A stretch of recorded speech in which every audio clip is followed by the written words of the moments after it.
Hello, welcome to the CCW Safe Podcast. I'm Rob High, along with my co-host Phil Naiman. Phil, how you doing today, brother? I'm doing great, and we are coming to you from behind enemy lines at the People's Republic of Occupied California. And we've actually got a great guy here who's here in the fight. I mean, I try and do a lot of stuff for the Second Amendment and being pro-gun as much as I can, but I cannot undo the sandal straps of this guy who's here with us before us. His name is Rick Travis. Rick is in the fight every single day with some of the worst people on earth, also known as the California legislature, who are doing everything they can to steal your rights and to basically impoverish, do everything bad to the California public. And he's in there in Sacramento in the lion's den, fighting for our Second Amendment rights. So it's hats off to him. We all should give him a round of applause, and everybody should join the CRPA. But Rick, how's your morning going, buddy? It's been a rough few weeks, so it's not what I would like it to be doing, but I'm very happy to be here with you and Rob. It's always good to see you, Rob, and good to see you, Phil. I don't get to see people like you very often where I work, so that's refreshing. So explain exactly. I mean, I told you what it's like for your job, but what exactly is your job currently? I'm the legislative director, which is a nice title for I'm the lobbyist for the Second Amendment here in California and hunting rights. And so basically most of your time now is split in Sacramento, right? Yep, vast majority of my life is in Sacramento right now. So some people might say, well, that sounds like a neat idea, kind of a great job, but what is the temperament? Now, when the Supreme Court came down with the Bruen case, which kind of gave us a reset and maybe, I shouldn't say our gun rights restored, but at least they should be where the Supreme Court gave the courts the mandate to take an honest look at the Second Amendment and to implement that. Almost as if he was scolded like a petulant child, the governor of California had a slightly different reaction. What was that? Well, I want to back you up a little bit. I mean, obviously the governor's had a different reaction, but there's a couple of things I think everybody need to realize. For years, organizations have been on and I've argued with you on this, not against you, but with you, for several years, that they have been mostly in a reactive stance. They haven't been proactive. Our organization, along with a couple of others, have been pushing for a proactive case. New York Rifle Pistol Association, we joined with them on that case. We got the Bruen decision. And I think a lot of people, because we're a patchwork nation when it comes to the Second Amendment. I mean, if you go to some states and they just take that right for granted, and I'm sure several of the states that CCW Safe works with are in that realm.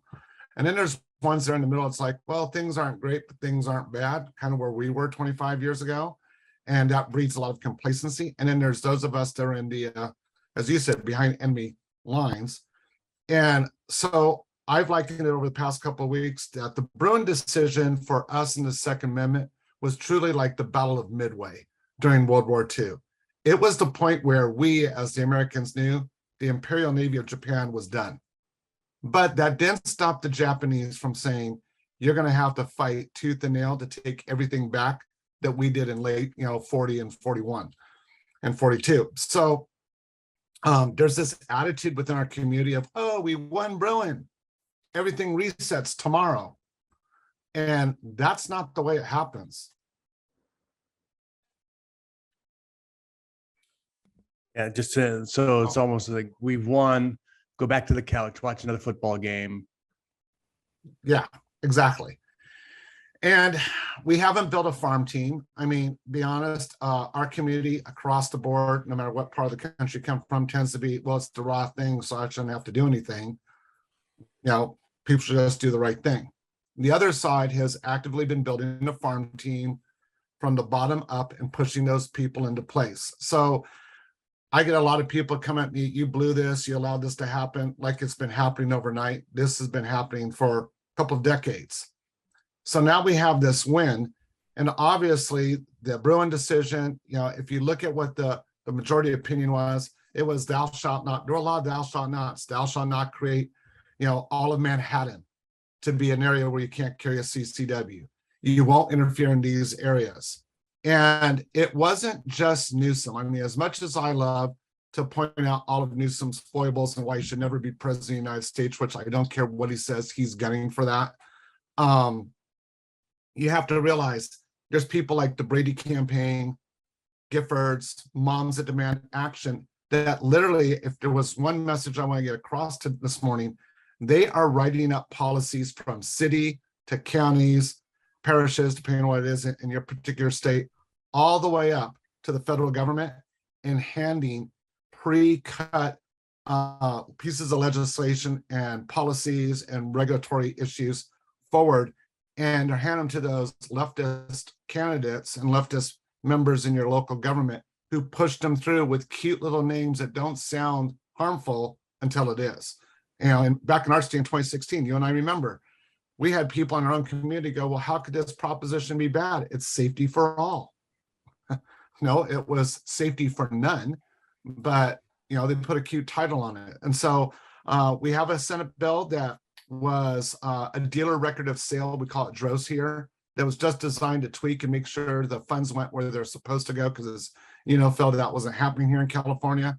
And that has become Senate Bill 918, which set a record last week with 185 amendments overnight. Most bills get somewhere between a dozen and a half amendments, and that's serious. which is bad enough. And then, of course, we're not the only state with it, but the gut and amend program, where they have to have everything passed out of committee by or voted on by February, but then finalized by August. So they pass, as you said, the puppy dog and sweet dreams bill, and then it comes out with all the verbiage of it later is completely different. 100 and how many amendments? 75? 85 amendments. 185 amendments. So, in a rational world, you'd say, well, that's not the same bill. It has to be scrapped. These are not amendments. That's a total, after 150 changes, it's, you got to admit something's wrong here. After 150 changes, and this is only 185. So it's, big deal, but obviously trying to be sarcastic, but that's the broken system we're dealing with. Just because it's broken doesn't mean we still don't have to deal with it. And they're in no hurry to fix anything, because this is the way they like to do stuff. So 918 went from something that said, here's our dealer record of sale charges, and this is the use they're supposed to be used for. This is supposed to back them. So it'd be something that you would say, hey, this is the right idea. And then they completely change it to be the absolute, let's stab Rick in the back bill. So what does 918 do now? Do we have that long? Yeah. So let's just cover the first 180 changes. Yeah. So here's some things. So remember when the Supreme Court and our majority justices said, do not create a special zone. Do not take the whole island. Well, they chose to take the whole island of California. And I'm going to go over some of the areas that people have to start looking at. So this is just some of the new places where CCWs will be prohibited. Any local or state capitol grounds, legislative office, governor's mansions, any property owned by the governor. In our state, the governor owns property beyond his own personal residence. He owns some wineries, some other areas, so couldn't carry there. Not that I was going to go frequent them, but you can't. The entire property of any location under the control of any officer of the state government. Now that's a little state land different, because that's a moving target. If the highway patrol, which is our state police, happen to say, hey, right now we're in control of this area, and you happen to be there, you're now in violation. Or what about state lands? Oh, we haven't got there yet. Okay. Give me a minute. So when we, the next one that was really a grab is previously, we've all known in many states, you could not go into what's called a sterile area of an airport, for example. There are parts of airports that we're told you have to keep your firearms secure, but once you get to this point, you can put it back on you. And we've all kind of grown used to this. This now says anything, including parking lots, sidewalks, anything that adjoin to an airport, but also harbors. So, if I'm one of those people out here in California, and I know there's people in the Midwest that do it on lakes, you have a houseboat. Yep, can't have your CCW anymore. There can be no concealed firearm in any harbor, any airport here in the state of California. Now, the port facilities, anything connected to it. Not on any street or sidewalk adjacent to any school grounds. And as you know, in this state before, sidewalks, because often schools are in neighborhoods and can make it very hard for you to get to your own house. Yep, those are now off limits. The entire property of any preschool or childcare facility. And here's the thing, I don't know how it works in all the states here, but in many states, you're in your home like you are, Rob, and all of a sudden, your neighbors decide, I'm going to open up a childcare facility to make some extra money. Well, is your house within 1,000 feet of that? Because if it is, guess what? And there is no exemption for it. You either move in or you're not going to have them. Courts, detention centers. My other one that and this is sarcasm, favorite is anywhere medical care is provided. So Phil, you go into a place that's been approved, you can carry your CCW, and meanwhile, someone has a heart attack. God forbid, but it happens in the parking lot. Who comes? Paramedics. What's that? Medical care. Now, if you walk out, are you in the parking lot where medical care is being provided? You're now in violation of the law. We can go down. It's the entire property of any business or vendor that sells alcohol for consumption, regardless if it's their primary business. So, before you could go into a Red Lobster, some kind of mass restaurant, I could have my firearm 4 tables over. Rob could be seen having a glass of wine or a beer. I was fine. Nope, no longer fine. Can't carry there. Any permitted public gathering. So, you go to a park and somebody's decided to have a bar mitzvah, a wedding, and they have to pull a permit. Well, now there's 1,000-yard, can't be near it. How would you know? Any park, athletic area. What you just said, Rick, if I can touch on this. And this is what people need to understand. Again, you're watching this in Oklahoma, Texas, you're like, well, you're idiots, you live in California. No, these are written on purpose by the Brady Bill, which is not a California organization, by the Giffords, which are from Arizona, right? Mark Kelly running for Senate in Arizona.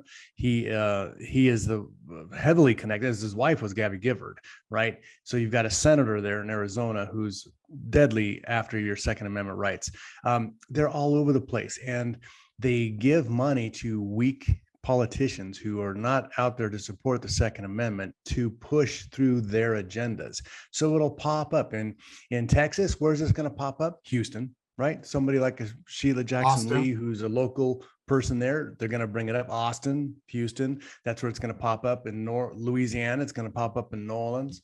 I did that accent. Did you catch that? That's pretty good, right? Yeah. New Orleans. Okay. Anywhere in New York, but the hotbeds of these metro cities in Colorado. Colorado is supposed to be this big free state, hunting, Rocky Mountains, wilderness. And what happened? Well, we got the magazine ban because you have Hickenlooper, a terrible governor at the time, totally anti-gun, pushing his agenda through. And it wasn't even, he's not bright enough to write the stuff, right? It was handed to him on a little Post-it note, says insert here.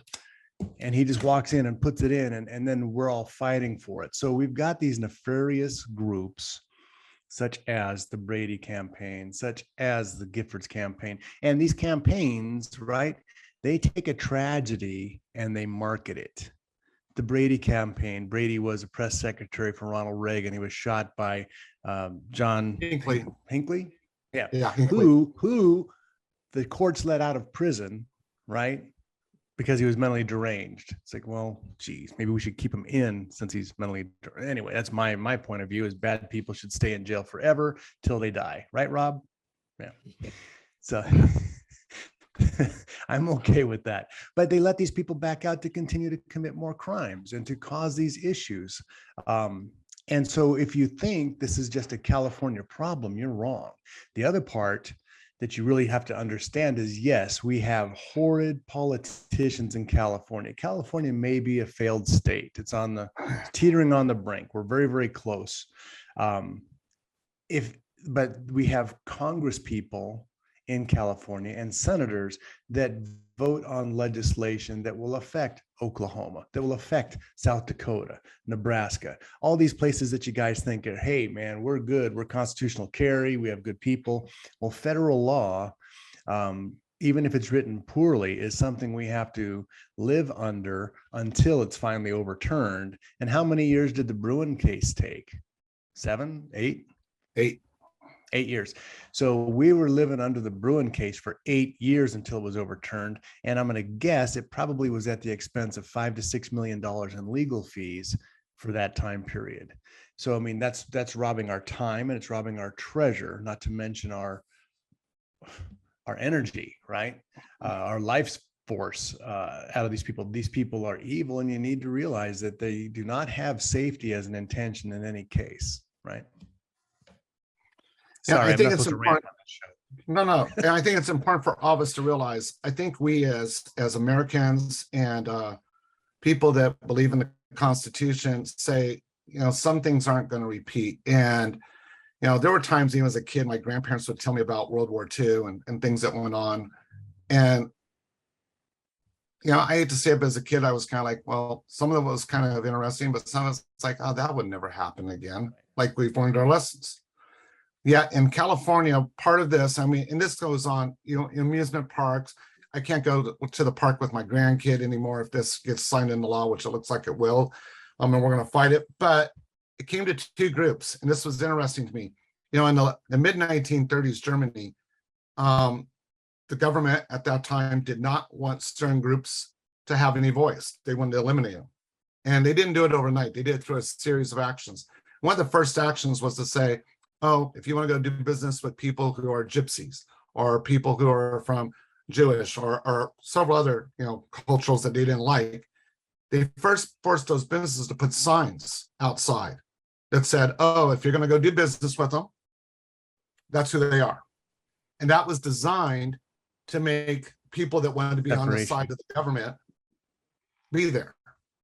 So here's what California's done. All businesses are off limits to carrying your firearm unless all private businesses, including yours, I can't go to yours unless you put a 4x6 sign at every entrance and exit that says you are permitted to carry a concealed carry firearm inside, which now makes it very easy for the government to know which side of this equation you play on. But it gets worse. All places of worship, mosques, synagogues, churches, have to put the same signs outside. No longer is your church security team allowed to carry. All places of worship, their parking lots, and the parking lots adjacent, even if they're not owned by the church, and the streets around are now going to be a gun-free zone by mandate of the state, unless that particular organization wants to say, no, we disagree with the state of California, and they put those on, which means a place of worship has two choices: to fight the government, and we saw how that worked during COVID nationwide, not real well, or they have to say, we're an open target, come get us. Well, there's so many things that we've brought up in multiple episodes. And for me, the biggest one is the silent majority doesn't have the right to be silent anymore. Anybody that pays attention to how trends go, they start East Coast, West Coast, and they slowly encroach all the way into the middle of the country. The Bruen case, like you said, Rick, everybody thought, wow, man, it's over. We can sit back and relax. Where our counterparts were on the other side and had already been game planning for what the next step was in the event that they lost it. So we're sitting here playing checkers and they're playing chess. Mhm. Even if you don't have what it takes to get out there and lead the way and make a change, it's nothing to pick up your phone and call your representatives. It's nothing to send them emails that are tracked that we know that they have to do, and be very vocal, be very active. You don't have to be the guy on the front lines, but there are plenty of organizations out there that need the finances that are on the front lines that are continuing to fight. And, even if it's just $10, that's $10 closer than they were. So that's a huge deal. New York State did that within a week after the Bruen. It was already written. It was Vision. pre-written, sitting on a shelf waiting. If this happens, do this. Yes. Right. So, if there's any other things out there, Rick, that our listeners can become involved with and start supporting proper legislations and put up a fight to defend what is your right already. Yeah, I would say two things to that. The first one is, we react pretty poorly when a bill goes across and we say, oh my gosh, well, very few of these bills, this is an exception, but very few of these bills happen the first time. I mean, Phil, you and I have joked about some of the bills in California. We've called them zombie bills because they come back year after year after year, because they will keep pushing no matter what. We, on the other hand, will push a bill, say, to open up something for youth, and it doesn't make it through the first year. And our side was like, well, that was like passing gas in church. Let's not do that again. No, we need to be just as diligent and going, fine, we didn't get round one. We're going round two. We're going round three, and keep pushing. But we tend to have a short attention span in it. The other issue is, and this is going to go, we've already been talking about it in our law office. This is going nationwide starting in January. And the process of this first 185 amendments, they just did another series night before last. And this is what's truly scary. And I think for the people that watch your podcast, Rob, this is the national wake-up call. Like, if this, what we're talking about in 918 won't scare people, especially when I get to the new qualifications to carry a CCW that are going to require in this state. They used gender neutrality language to go back in, and they threw it in this bill. This bill's called an urgency bill, and they have them throughout several states. So what that means is normally a bill gets signed by the governor, and there's a period of time between usually 3 or 4 months till the next year starts to up to 18 months out before it takes place. An urgency bill means the moment the governor drops the pen because they finished the last part of their last name, it's law. Right then. Urgency bills also have the unique feature that they can slam some things into them at the last minute. And one of the things they slammed into this was they went back and changed everywhere what it said in the penal code, his, her, he, she, to the them, they. In the process, they are now talking in California of opening up the entire penal code to change everything to make it gender compliant. When they do that, that means every law in our state, in the penal code, they can go and monkey it with all at once. Yeah, I just saw Phil go, what? That's right. Well, I was thinking this might not be a bad idea, because if I was in trouble and if I didn't identify as a them, they, but as a he, then it wouldn't apply to me, right? I'm not even going to go down that road. Trying to find a way out of this, man. So by doing so, they're allowed to amend different laws that are already on the books to however they want to. Wow. So they are definitely fighting, and they're going for broke. I think what's important though too is, one of the things Bruen said was you can no longer look at a couple of things when it came to decide if I could have it. And one of them was the whole idea of moral character versus Cause. Huh? Cause. Yeah. So we went on good cause, but now they're going after moral character, and this is how they're doing it. So in California, there's the basic state. They've upped the number of hours of training. You have to have a written exam, but here's some ones that are going to blow you away because they don't apply to everybody. So it's going to get interesting. You have to have 3 personal references. One must be a cohabitant, and one must be a parent or current or former romantic partner. And if you live by yourself, my You gotta dog go. wrote this.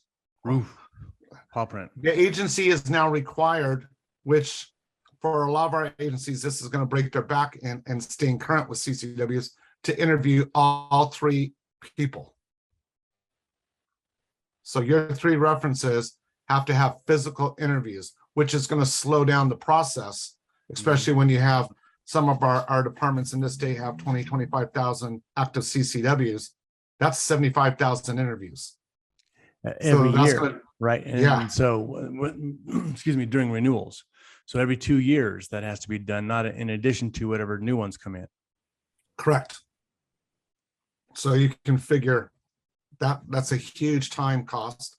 And then the new one is the agency is required to review all publicly available information, especially your social media posts and those that have been posted on your site. So here's the deal. I have people that are sarcastic as all get out, and they post things on my site. So I have 2 choices. I can run the gambit and let them do it, or I can unfriend them in order to protect my right to carry a firearm, which is designed to do 2 things. One, let them label me very easily, and I've got a high target value given the work I do, or B, Right. force me to have to say, oh, sorry, John, I can't be your friend anymore on social media, which causes issues for a lot of people. And it also allows for psych evaluations now that you have to pay for, that the government gets to choose who it goes through. So that's interesting. You can never have been convicted of contempt of court. So one of the first things I remarked was this whole bill is in contempt of the Supreme Court. So therefore, all the people that vote on it should never be able to have a CCW. That was my stab at the back. But it also says you can't be using or be impacted by any medication. So does that mean somebody's taking a statin because they have high blood pressure? Somebody takes, they don't define anything. Affected by And medication. one of the things that we had with the sheriffs, we have some really great sheriffs in the state. They went and sat down with DOJ and the authors, and they point these things out. And this should hit it home for everybody. The authors looked at them and said, okay. And so 2 of the examples that we ran up in the legislation to try to say, hey, this isn't fair. I use myself as one example. If I get in a car and I go to drive to Northern California where I like to go turkey hunting, there's a couple of big freeways that go through the state of California. One's the 99, one's the 5. I hate the 99. It's a personal thing.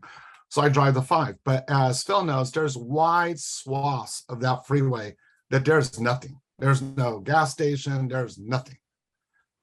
So as I'm going through there, I hit something, get a flat tire. California, our cars don't come with 5 really cool tires. They come with this stupid little donut tire that doesn't work really well. So Or generally a run flat where they say good luck. Yeah. Yeah. So generally you call Auto Club and they send out, a tow truck. Well, those tow trucks get government funds. You can no longer have a CCW firearm in anything that receives government funding. Which Is it means a CCW or is it a carrying any kind of firearm? So you've got your shotguns in the back it's of your both. truck. But right Yeah. now, before you could kind of get away with the CCW, now you can't. So all the little car services like Lyft and Uber offline, taxis offline, bus offline. In our state, when you're stuck on the freeway for more than an hour, the state police get to tow your car and impound it and take whatever's in it, which means you surrendered your firearms to the state. If you take them out, according to this new law, you can't walk on the highway or within 1,000 feet of it with it, which means now my only choice is to jump the fence into some farmer along the 5s area, which means now I've trespassed with a firearm. That's another. So immediately you're done because you had a flat tire. And we pointed that out and they're like, well, you didn't have to carry. And there it is, folks. Well, you didn't have to carry. In other words, you made the choice to put yourself in that situation. That's obscene. Yeah. Yeah. Yeah. But it's common, you know, and again, I know, I mean, and I'd be the same thing if I was living up in Wyoming and I'm watching this thing. It's like, well, dummies, move out of the state. But this is a nationwide phenomenon. The camel is just getting his nose under your tent, and you need to realize that. I was at a shooting match last weekend, which I did very poorly in, which is the way I like to shoot, to make others feel better about themselves. Anyway, one of the guys I'm talking to about, I'm bringing up the next thing in California, which is all ammunition must be non-lead, including target ammunition used at an outdoor range. Right? They're pushing this. And I say this to this guy. I said, you guys got to get involved. He's like, well, I'm moving to Idaho. I'm like, you're an idiot. Well, have you why seen do you think Cordeline this is not recently? going to stop? Yeah. Well, why would you not fight it? And so if you're going to Idaho, then maybe you send your funds to the CRPA or some of the other organizations doing their stuff. Why aren't you forcing this issue here? Why are you surrendering an entire state because you don't want to deal with it? And number one, we're in this situation because guys with that attitude haven't dealt with it for the last 50 years. They've passed the buck. Oh, the NRA can do this, whatever. I paid my $35 a year. That ought to cover it. You know, and it's insane to push, you know, let me back this up. The Second Amendment crowd, and I've been on the radio for 10 years doing this. My whole life's been in there. We're a lot of A personalities. The problem is everybody wants to be in charge. You know, we don't work well in an entity, in a group, because everybody's kind of, you know, they're lone soul survivor kind of a thing. There's a lot of that mentality. And so, well, I got mine. And not pushing forward for the next generation is very short-sighted. And that's why other states have to stand up and come and fight these things where the battlefront is. It doesn't do us any good if you're in reserve, like, you know, Gettysburg, right? One of Lee's generals sat in reserve till the battle was over. Well, that didn't work really well for Lee. Not that I'm a Confederate guy, just the situation. If all your guys, all your army's in reserve while you're doing the fighting and you're dead, not sure why you bothered having an army in reserve. The fight is here, the fight is now, and it's for your Second Amendment rights wherever you live. Just because our battlefront is on the West Coast, it's in New York. The Bruen case came out of New York, right? Mm-hmm. So somebody, the New York Rifle and Pistol Club, stood up and said enough of this and fought for 8 years to get that into the Supreme Court. That's in New York City, where we already think, hey, there's no guns allowed, right? So the battlefront's in different areas. And just because you're not being affected today doesn't mean you're not on the menu. Yeah, and I think one of the things going on that is we have to look at the battleground of this country differently. People look at California as an example and say, well, write it off, let it fall into the Pacific, things like that. And I get it. Here's the part that you got to start looking at, though. When, you know, the news media is telling you that the majority of trucks are leaving California with Californians, and they're mostly coming out of LA and the Bay Area, those are not the people you want migrating to you, because those are people that are going to change your policies in your background. They've already drank the Kool-Aid, so to speak, and they're going to bring the Kool-Aid truck to your neighborhood. Secondly, what you said throughout the show, and I've been harping on this, is that when you look at where this battleground is, California is the battleground. But one of my complaints is how we stop this is we tell nobody from out of state gets to put money into our politics. That would take care of Giffords, Brady, moms that demand action, because this is Soros money, Bloomberg money, you know, that is being poured in to here.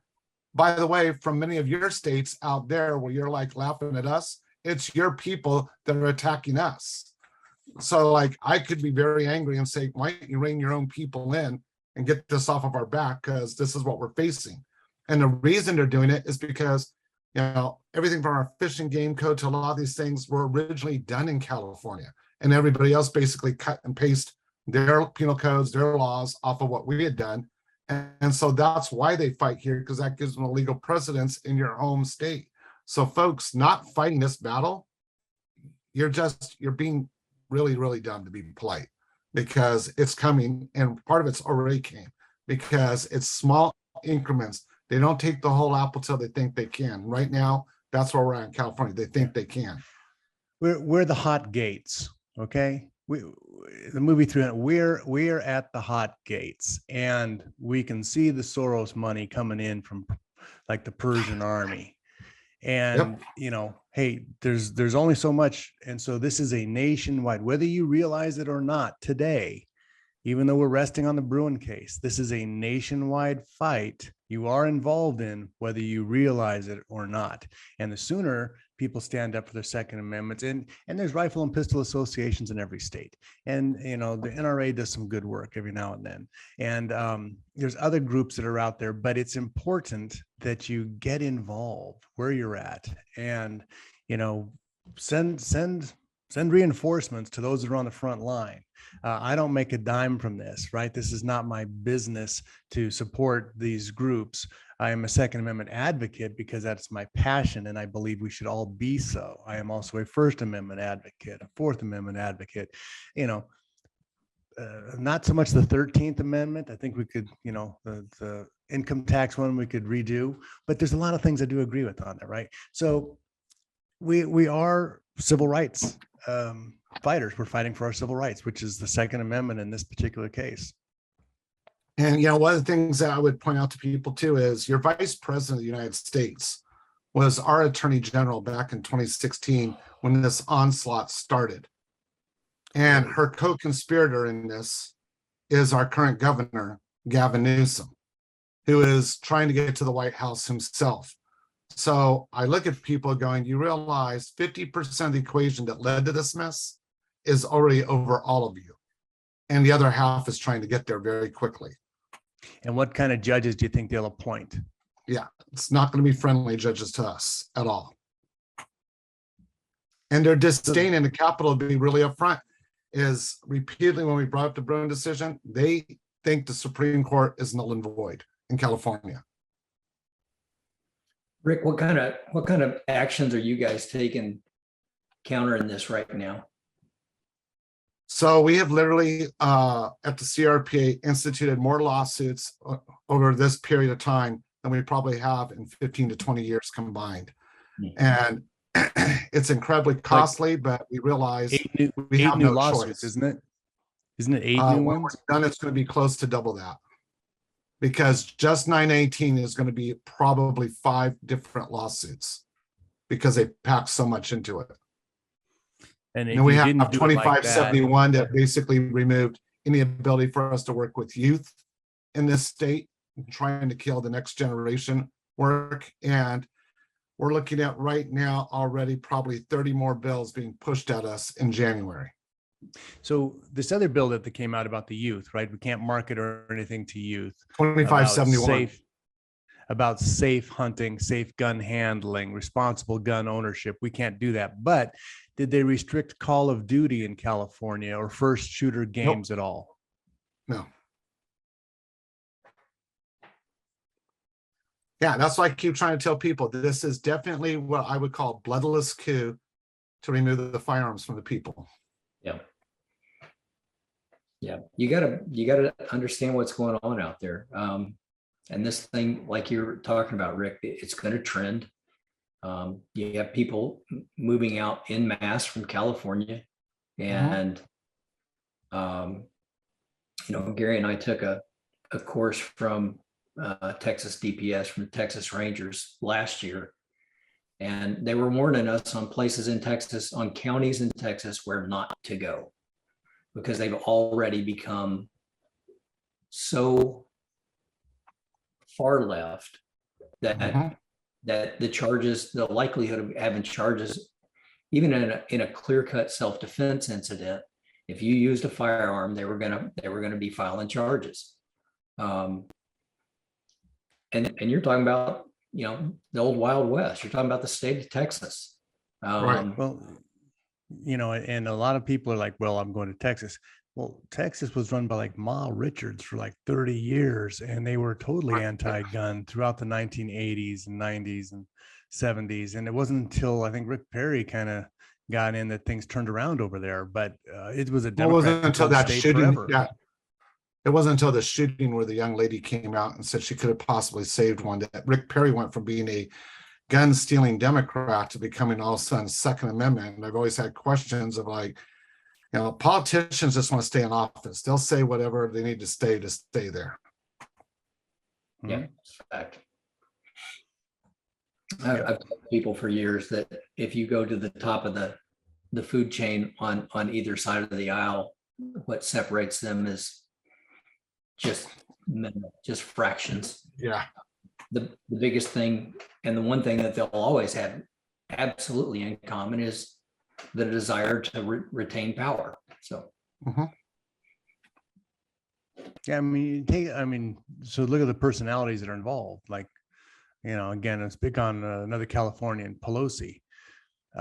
She's older than the crypt keeper. Why would she still want to be doing this other than she is addicted to power? It is an absolute, when they get in there, there's something that happens to them. They cannot control their lust for power, and their power over other people is the most exciting thing in their life. And, Well, you don't have to look for corruption much more than realizing that. So in this state, the average person running for Congress, the Assembly, it's millions of dollars to get in for a job that doesn't pay that. And if I came to you as my financial advisor and said, hey, Phil, there's this really cool job that pays $170,000 a year. I want to spend $2 million to get into it, and I'm only going to have it for 2 to 4 years. You're going to look at me and go, no, as my financial advisor, don't do it. But well, actually, when they came to me and asked me about running for state assembly, I'm like the same thing. I can't take the pay cut. What are you guys crazy? Not to mention, right. I would go absolutely, if you know anything about me, I couldn't sit through a meeting where somebody's lying to me for 8 hours without jumping up and slapping them silly, because it's just the ridiculousness and the amount of crud that, Rick, that's why you're a saint. You're going to be in the top tier in heaven, putting up with this stuff. Close. But the lies and the idiocy that you have to listen to through those committees, I've gone to like one of them and I'm like, okay, I'm done. They wonder why I drink. This is a good cause right here. But if you look at those people like Pelosi, there is no way they could be worth as much money as they're worth based on a paycheck alone. And therein lies the corruption of its money. When you see how much money these people leave office with, it's corruption. And to say anything differently, but it's part of our fault too, because you know what? A lot of us, good people in our community, and they love to say, well, you know what, Rick, I know so-and-so. Good luck Great. with that. Yeah. Good luck with that. Yeah. Well, so this is 918. A couple other things I just want your people across the country to realize, because it is scary. It truly is hard pressed. There's a couple other things that they placed in this. One of them is to get a new CCW in this state, you can never have made a threat or commit an act of violence to yourself or others in the last 10 years. And the definition of threat was like, I get mad because we're building something. I'm like, you ever drop a hammer on me and I'm gonna. Done for 10 years. Like, they don't do it. Any type of restraining order. And I wanted to talk about this because I think a lot of us default to like what restraining orders were designed to do. Like, you're trying to kill somebody, so you're restrained. But let me give you an example of a current court case the CRPA is fighting in this state. The people went and got a Ring camera system. That's pretty normal across the country. And you install it. And if your home isn't like in Oklahoma, but like California, where you can actually see your neighbor because you're that close, and you set your camera up, well, you're looking at your backyard. Well, the lady next door was like, I don't like a camera being on this side of the house. So she got a restraining order. That restraining order automatically kicked into the process of where those people's firearms were seized and taken away over a Ring camera. Had nothing to do with anything else. And that's because in that county, they said any restraining order. This makes it so that if you have any restraining order against you in the state of California for anything, you can't get a CCW. Isn't there also a case in, or a policy, I should say, in California that you can have a restraining order and not even be notified about it? Mm-hmm. Yep. And one of the things that I give as a talking point to people is laws from the day this country was founded were designed to fix a problem. They had elevated to a point of where everything in common sense one do. So if you look nationwide, study after study after study has been shown that a person with a CCW is 1/6 as likely as a law enforcement officer to do something irregular or wrong with that firearm. 1/6. So, I mean, yeah, this is a great, so I think you need to restate what that is if you look at the amount of crimes committed by the populace, right? There's your super subset of criminals that are all the time doing all these deeds. Then there's like the normal population. Then there's police officers that commit, and then the CCWs are 1/6 of the level of police officers as far as crimes are concerned. This is not the crowd to be chasing. I mean, Rob, you know this, right? You guys are helping the CCW carriers out because pretty much they're the good people you want to be on the side of, and they are more law abiding than any other category of citizen, but they're under attack. Yeah. And we've asked repeatedly, what did we do to deserve this attack? And the opposition just smiles. Well, it's like the scene from Unforgiven at the very end with Clint Eastwood, and Bill is dying on the floor. He says, "I don't deserve this." And Clint Eastwood says, "Deserve's got nothing to do with it." Right. That's pretty much it. So, again, we need to bring some kind of hope in this, and that is that we're looking for brothers and sisters across the nation to stand up and get in fight, because it's coming your way. On the Firing Line radio show, we coined a term 10 years ago called Goya.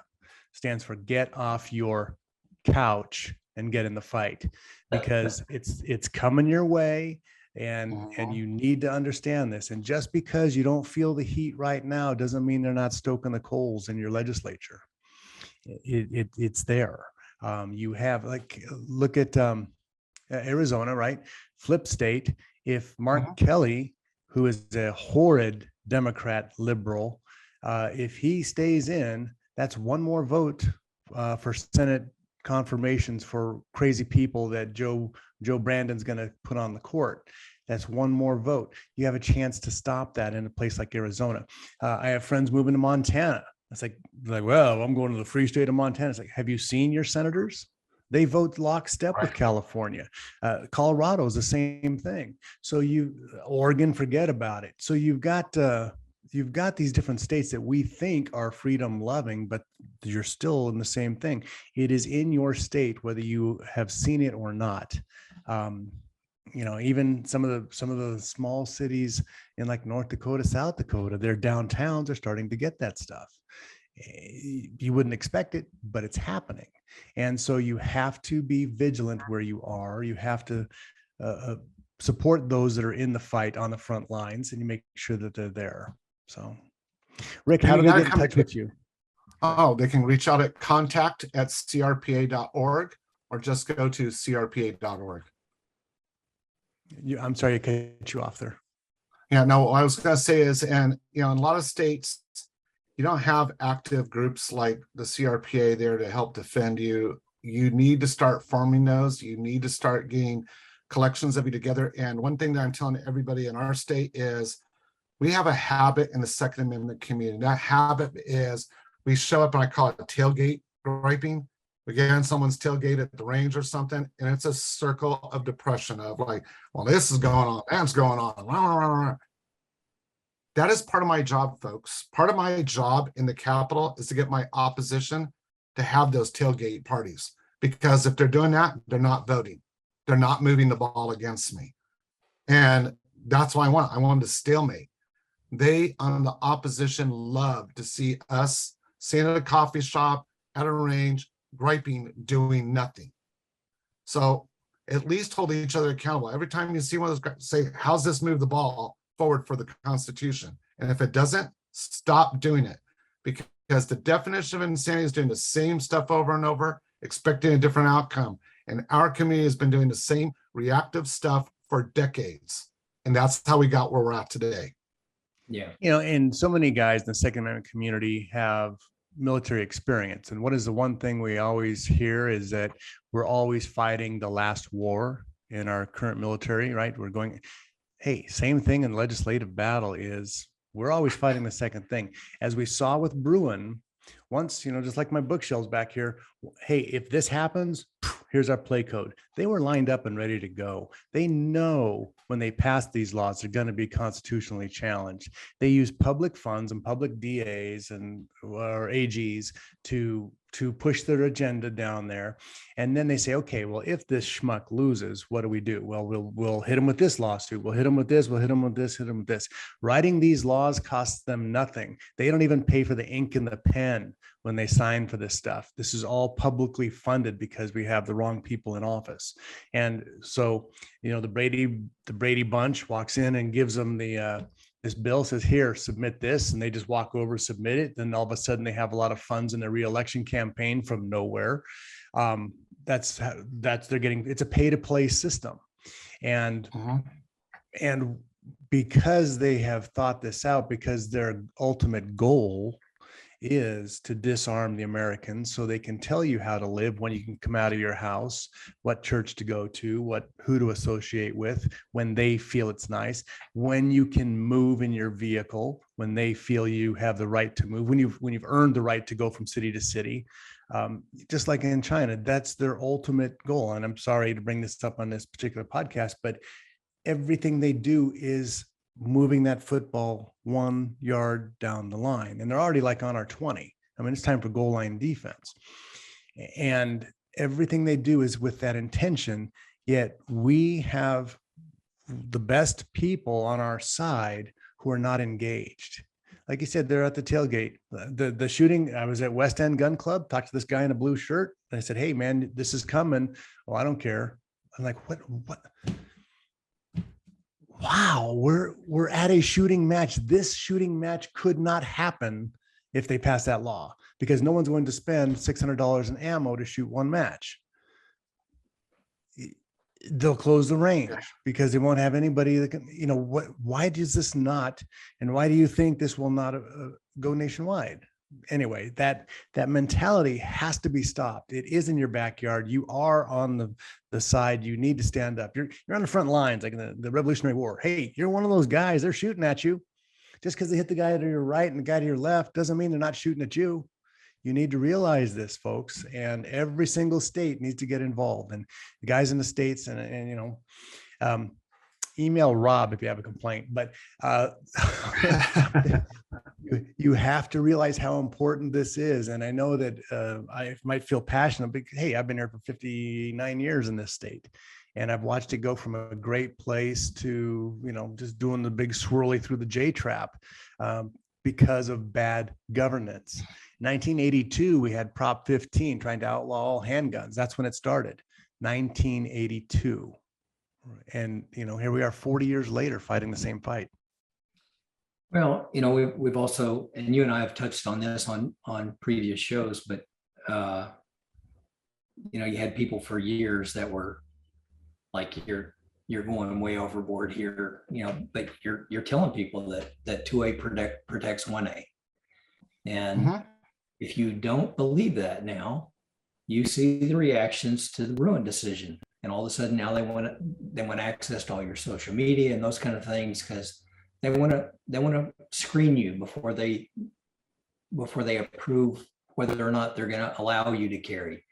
So those things that have been fears are coming to fruition. They're becoming things that we have to actually take heed to now. So anyway, it again, be aware of what's going on out there. Be active, be vocal. Call your representatives. and stay trained up, stay in the game, stay focused. Rick, thank you again for coming on and helping us out. Thank you. Yeah, we appreciate you so much. Phil, good to see you again, brother. As always, if you guys have questions, comments, concerns, you can always reach me directly at rob@ccwsafe.com. Yeah. Thank you guys. Send all the complaints about me to Rob too. I don't read them. Yeah. Thank you guys for joining, and we'll look again for you next week. Thank you. Stay safe, stay free, guys.